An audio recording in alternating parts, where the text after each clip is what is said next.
Hey everybody, Randy Kurtz here for the ISB with the tip or stretch of the month. So this month I'd like to talk a little bit about different things, approaches people sometimes use to try to strengthen or improve flexibility in their hands and wrists.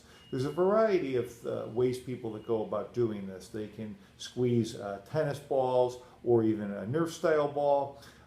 There's also some things that look like trumpet keys that you kind of go up and down with.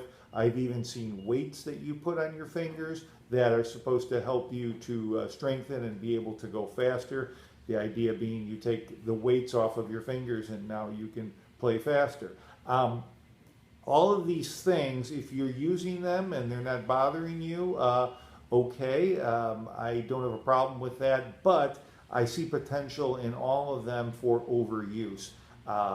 If you do squeeze or manipulate these things in such a way that you overdo it, you're going to tax your muscles, tighten them up, and could possibly form repetitive stress injuries of your own. So if you're using them, be careful. Alternatively, I have another method which is pretty straightforward, which requires special equipment. It's a rubber band. And it's a bit typical Sunday paper boy, or Sunday paper rather, rubber band. And you put it around your hand like so. Just over these knuckles here is usually good, maybe just above that kind of thing, including the thumb. And what you want to do is just take your hand and just kind of give it one of these little outward movement, which will cause motion and will not overdo your hands as long as you don't sort of go too far with them. Now when you start out, you're going to want to go just like this, and you will feel the resistance from the rubber band against your fingers. You can expand that a little more as you get more comfortable, but again, always careful not to overdo it. This will get some flexibility happening and some strength, and it's very unlikely to overdo it unless, again, you really push out like that or splay your hand out in that fashion.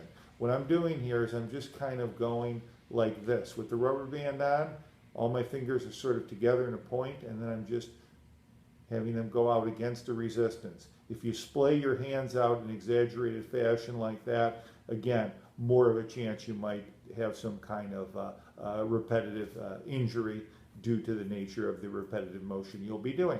So this is something that I would recommend. But again, if you're using one of these other methods, as long as you're not having problems and not overdoing it, then everything hopefully and should be okay.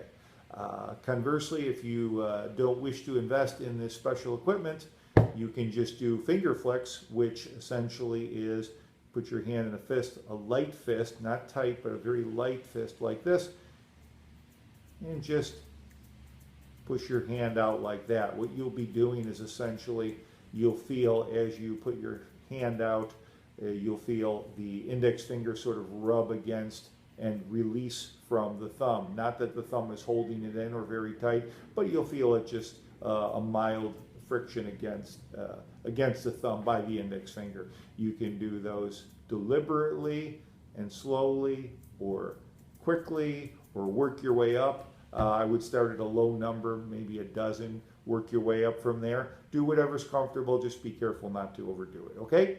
So that's it for this month. Randy Kurtz for the ISB, www.drkertz.com, my website where my book, The Basis Guide to Injury Management, Prevention, and Better Health, always available. And also my book available now as an ebook from basebooks.com, and also, of course, the association has my book available too. Skype consultations as well on the website. Hope to see you all again next month, happy and healthy and awaiting spring. Thanks and so long.